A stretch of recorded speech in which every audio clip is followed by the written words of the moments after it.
Good afternoon students. Last class में हम जिला विकास योजना के बारे में पढ़ रहे थे।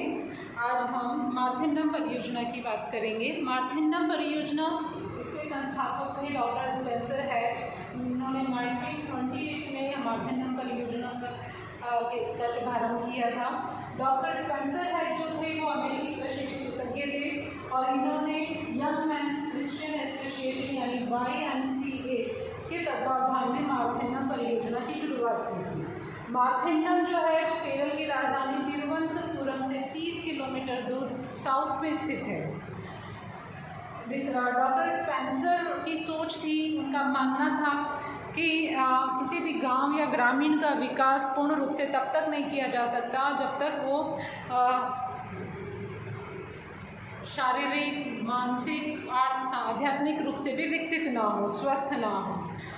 केवल आर्थिक और सामाजिक रूप से लोगों का विकास करके किसी भी गांव का विकास या समाज का विकास नहीं किया जा सकता है। लोगों का मानसिक और शारीरिक रूप से स्वस्थ होना भी बहुत ज़रूरी है, क्योंकि व्यक्ति जब आध्यात्मिक और मानसिक रूप से स्वस्थ होंगे, शारीरिक रूप से स्वस्थ होंगे, विकसित होंगे, तो स्वेच्छा से कार्य करते हैं और बड़ी निपुणता के साथ कार्य का होता है। जब व्यक्ति अपनी इच्छा से कोई कार्य प्रारंभ करता है या उसे करता है तो बड़ी कुशलता के साथ, निपुणता के साथ उसे संपन्न करता है, जिसकी वजह से अगर कोई भी कार्य संपन्न किया जाएगा कुशलता के साथ तो किसी भी समाज और देश का विकास अपने आप प्रारंभ हो जाता है। इसी सोच के आधार पर उन्होंने 5 विकासों पर सबसे अत्यधिक बल दिया: आध्यात्मिक विकास, मानसिक विकास, शारीरिक विकास, आर्थिक विकास और सामाजिक विकास। ये मुख्य 5 विकास थे जिन पर डॉक्टर स्पेंसर ने सबसे ज़्यादा जोर दिया और इन्हीं के आधार पर फिर उन्होंने मारथिंडम परियोजना के कई कार्यक्रम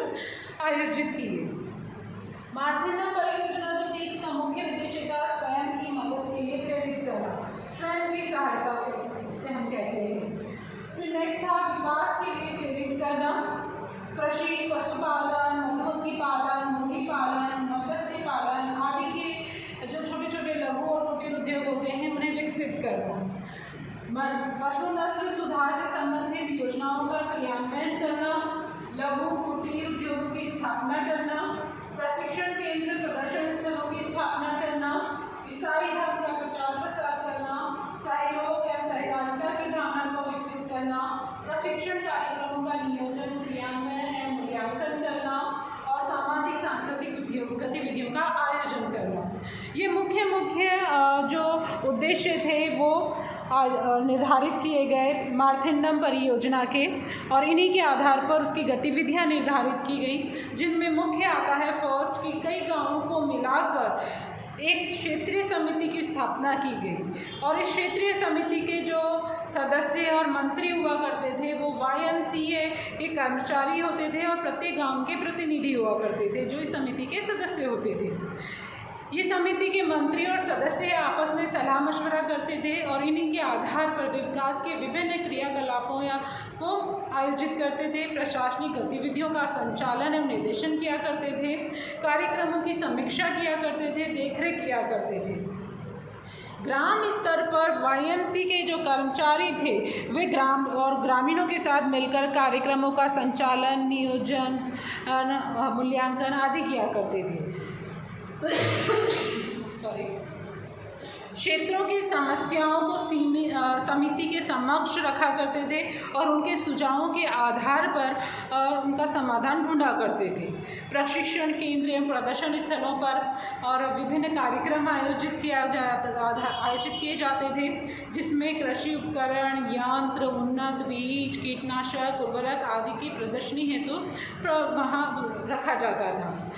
विभिन्न प्रकार के उन्नत किस्म के पशु जैसे बैल, सांड, बकरियां, गाय आदि को भी एग्जीबिशन में रखा जाता था प्रदर्शन के लिए। मधुमक्खी पालन, गो पालन, बकरी पालन, मुर्गी पालन आदि से संबंधित प्रशिक्षण भी वहाँ पर दिए जाते थे। ग्रामीणों में उत्साह और प्रेरणा उत्पन्न करने के लिए इन सब से संबंधित कई प्रतियोगिताएं भी आयोजित की जाती थी, जिन किसानों या जिन ग्रामीणों के जो पशु हैं वो बहुत उन्नत किस्म के होते थे या जो उनका उत्पादन, सब्जियां, फल आदि जो बहुत अच्छे किस्म की होती थी, उन्हें पुरस्कार प्रदान किए जाते थे।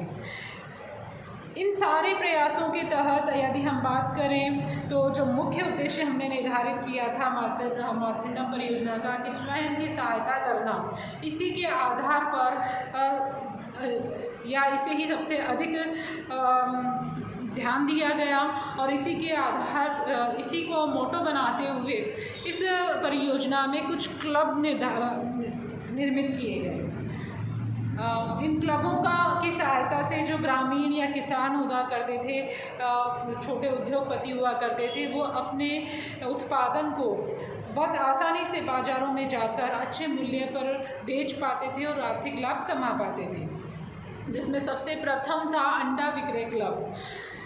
अंडा विक्रय क्लब जो बनाया गया, सर्वप्रथम बनाया गया और सबसे ज़्यादा सफलता प्राप्त की इसने। और इस क्लब की सहायता से जो व्यापारी होते थे वो अपने अंडों को बहुत आसानी से विक्रय कर पाते थे। इस क्लब के प्रभावशालीता को देखकर 1939 में इसे अंडा विक्रय समाज में परिवर्तित कर दिया गया। ये जो समाज था वो पूर्ण रूप से स्वशासित निकाय के रूप में उभरा।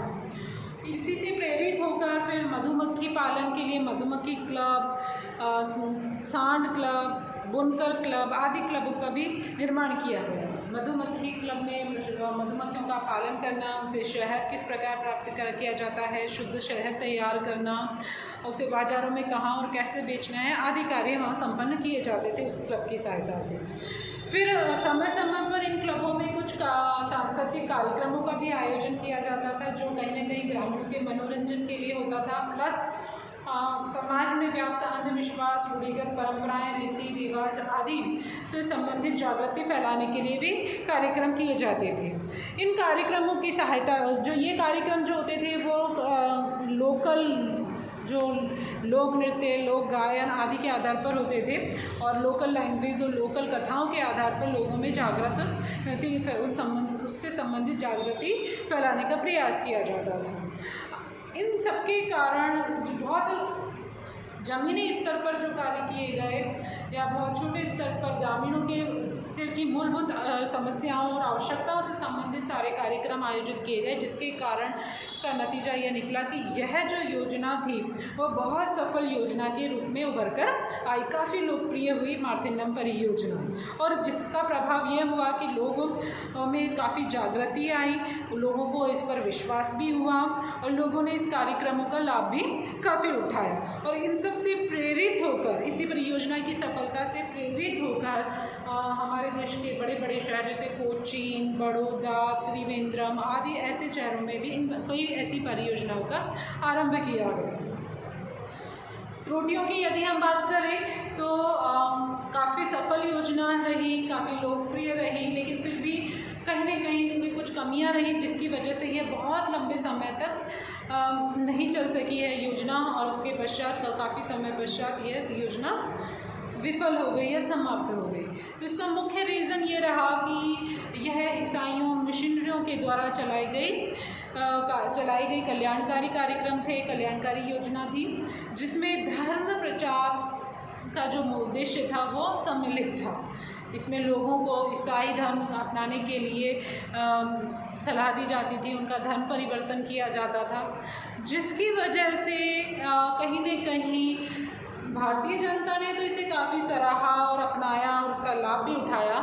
लेकिन जो अंग्रेज़ों के विरोधी थे, सामंतवादी व्यक्ति जो थे, सामंत वर्ग के जो व्यक्ति थे, उन्होंने इस योजना को पूर्ण रूप से नकार दिया, जमीनी स्तर पर ही उसका विरोध कर दिया, काफ़ी बड़ा विरोध किया बिल्कुल, जिसकी वजह से इसके जो कार्यक्रम थे वो बहुत ज़्यादा सफल नहीं हो पाए या बहुत ज़्यादा क्रियान्वित नहीं हो पाए, सभी व्यक्तियों तक नहीं पहुंच पाया उसका लाभ। दूसरा मुख्य कारण हम कह सकते हैं कि डॉक्टर स्पेंसर हैच जो इसके संस्थापक थे, उन्होंने की पर्सनल सोच पर, व्यक्तिगत विचारधारा के आधार पर संचालित परियोजना थी और उन्होंने काफ़ी इसमें इंटरेस्ट लिया और इसका क्रियान्वयन, संचालन सब अपने सोच, अपने विचार और अपने प्रयासों से किया उन्होंने। तो जब तक वो जीवित रहे यह योजना काफ़ी फलीभूत हुई काफ़ी विकसित हुई, लेकिन जब उनकी मृत्यु हो गई तो उसके पश्चात इस योजना में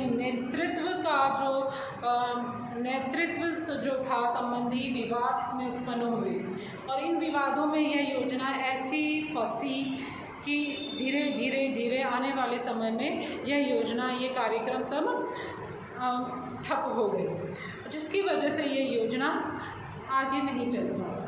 तो कहीं न कहीं इन पर्सनल सामाजिक और पर्सनल प्रॉब्लम्स की वजह से यह योजना ठप हो गई। अदरवाइज़ अगर हम ओवरऑल इस योजना के बारे में बात करें तो काफ़ी लोकप्रिय योजना रही, काफ़ी सफल रही, लोगों में काफ़ी जागृति फैलाई, लोगों के व्यवहार, सोच, सब में, व्यक्तित्व में इसने काफ़ी परिवर्तन लाया इसने, और उनके आर्थिक स्तर में भी काफ़ी परिवर्तन लाया, जिसकी वजह से उनका आर्थिक स्तर सुधरा, रहन सहन का स्तर सुधरा, लोगों ने इसे अपने विश्वास के साथ अपनाया था इस योजना को। चलिए नेक्स्ट क्लास में आगे हम दूसरी योजना के बारे में बात करेंगे। धन्यवाद।